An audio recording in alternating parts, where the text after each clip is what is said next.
Rachel had been a trail runner for most of her adult life. She was methodical about it the way athletes are. Same route, same pace, tracked and logged. The trail behind her property in rural Vermont ran 4 miles through dense forest before looping back. She had run it so many times that she could do it in the dark, which occasionally she did.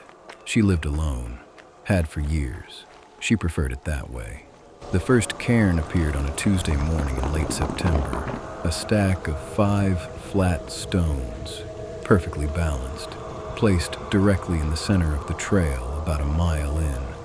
Clean work, deliberate, the kind of cairn that takes patience to build. Rachel ran past it without much thought. Hikers sometimes came through. The trail wasn't technically private. She assumed someone had passed through the day before. The second cairn appeared 2 days later. Same design, 5 stones, same careful construction.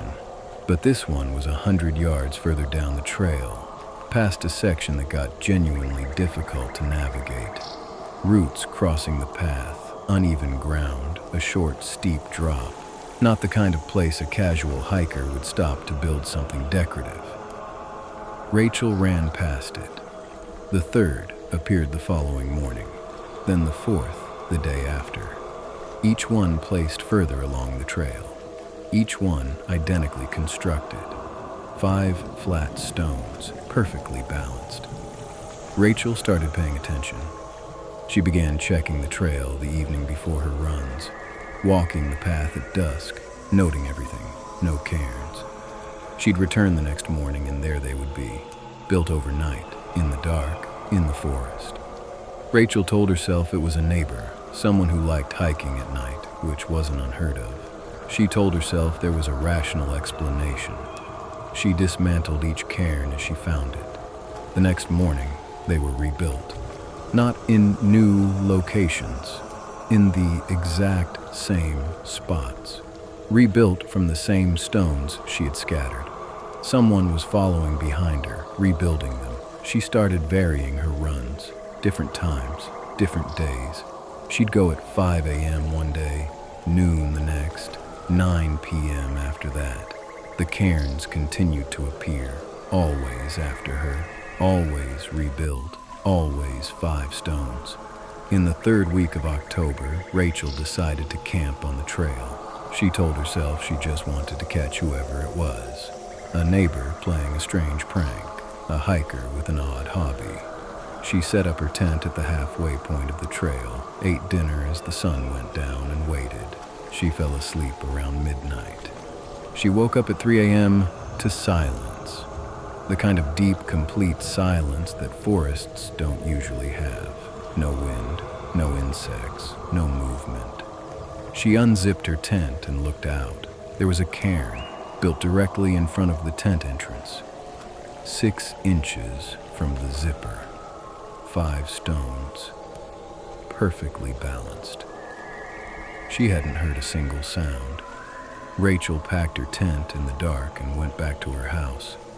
She called the county sheriff the next morning. They walked the trail with her and found 17 cairns in total, more than she'd ever counted at once. They found no footprints other than Rachel's. The ground was soft from recent rain. Anyone who had walked that trail should have left clear tracks. There were none. Rachel moved out of her property 6 weeks later and hasn't returned. But before she left, she did one last thing. She walked the trail and dismantled every cairn, scattered the stones as far into the forest as she could throw them. She went back the following morning.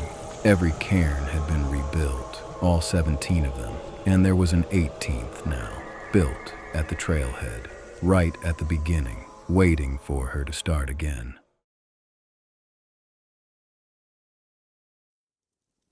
Owen and his brother Derek grew up camping. Their father had taken them every summer since they were old enough to carry a pack. The same stretch of forest in northern Michigan, the same campsite every year when their father died of a heart attack 6 years ago. They kept going. It was the only way they knew how to grieve. 2 weeks every August. Same forest. Same site. It had always felt close to him out there. That summer it felt too close. They arrived on a Sunday afternoon and set up camp the way their father had taught them. Tents facing east to catch the morning light, firewood stacked and covered, food stored high. The first 3 days were normal. Then on Wednesday night, around 2 a.m., Owen woke up. He wasn't sure what had woken him. A sound, maybe, or just the feeling that something had changed. He lay still in his sleeping bag and listened. The forest was quiet. Then he heard it. Someone calling from the trees. Not a scream, not a cry for help. A voice, calling a name. His father's name. Owen sat up. The voice came again, from deep in the trees to the north of the campsite. Clear and calm, the way you'd call to someone you expected to answer. His father's full name. Owen reached over and shook Derek awake. Derek heard it on the third call. They sat in their tents in complete silence, listening. The voice called 7 times in total. Always the same name. Always the same direction. Always with the same patient, expectant tone, like it was waiting for an answer. Then it stopped. Neither of them slept again that night. In the morning, they walked the area north of the camp. They found no signs of anyone, no footprints, no disturbed ground, no camp of their own. They told each other it had been an animal. Some birds can mimic human speech with unsettling accuracy. A loon, maybe, or something stranger. They almost convinced themselves. Until the second night. 2 a.m. again. The same voice. But this time it wasn't calling their father's name. It was calling Owen's. Owen didn't move. Derek was already awake. Owen could hear his breathing change in the tent next to his. The voice called Owen's name 4 times. Then it shifted and called Derek's. Then it went quiet. They packed their camp at first light and drove home without speaking. They have not been back to that forest since, but Owen told me something that he said he'd never told anyone else. On the last night, after Derek had fallen asleep, Owen heard the voice one more time. It wasn't calling a name. It was just talking. Low and quiet, the way someone talks to themselves when they think they're alone. Owen pressed his ear against the tent wall and listened. He could only make out a few words. He said it sounded like his father, not the words, the cadence, the rhythm of the sentences, the small sounds between phrases that are uniquely a person's. He said it sounded exactly like his father talking in his sleep, the way he used to sound when Owen was a child and would walk past his parents' bedroom door at night. Owen still doesn't know what was in that forest, but he said the hardest part, the part that still keeps him awake, isn't the fear. It's that for just a moment, before he remembered where he was and what was happening, he felt something he hadn't felt in 6 years. He felt like his father was still alive, and whatever was out there in the dark knew that and used it.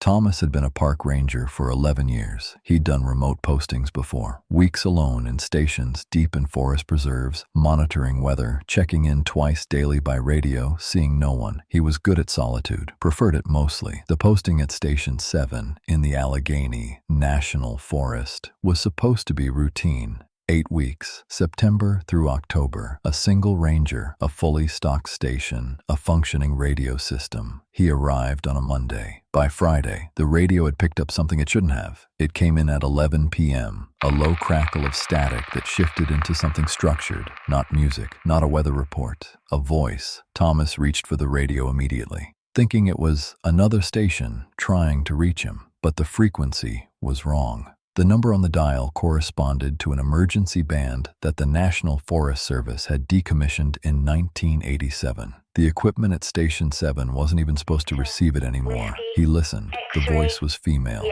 calm, reading what sounded like coordinates. Long strings of numbers delivered in a flat, methodical tone. Then it stopped mid-sentence. Silence. Then the voice said his name, Thomas sat completely still. He told himself he'd misheard. Static sounding like words was a known phenomenon. Pareidolia for the ears, the brain finding patterns in noise. He turned off the radio and went to bed. At 11 p.m. the following night, the radio turned on by itself. Same frequency, same voice, same coordinates. This time it said his name 3 times before going silent. Thomas reported it to his supervisor the next morning.